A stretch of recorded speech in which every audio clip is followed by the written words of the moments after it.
ورحمۃ اللہ وبرکاتہ. حضور رزاق محمود طاہر خاکسار کا نام ہے.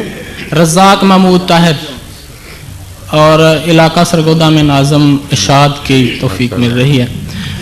سابق درویش ماسٹر شریوام صاحب کا بانجا ہوں. عرض یہی کرنی تھی کہ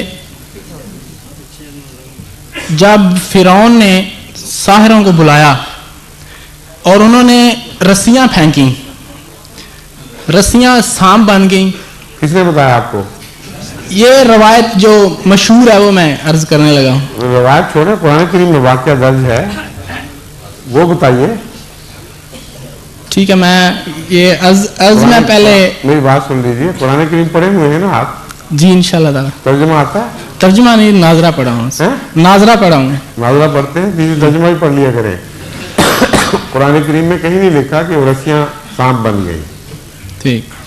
قرآن کریم میں یہ لکھا ہے کہ سحروا اعین الناس, انہوں نے لوگوں کی آنکھوں پر جادو کیا, اور پھر لکھا ہے کہ وہ خیال کرنے لگے کہ یہ سانپ ہیں, حالانکہ وہ سانپ نہیں بنی تھی. ٹھیک.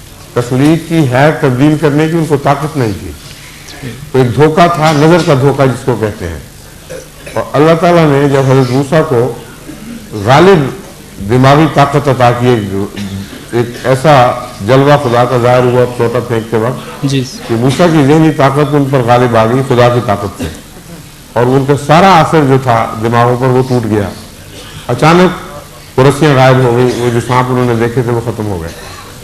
یہ لکھا ہوا ہے قرآن کریم میں. ٹھیک. رسیوں کا سانپ بننا تو کہیں نہیں لکھا ہوا.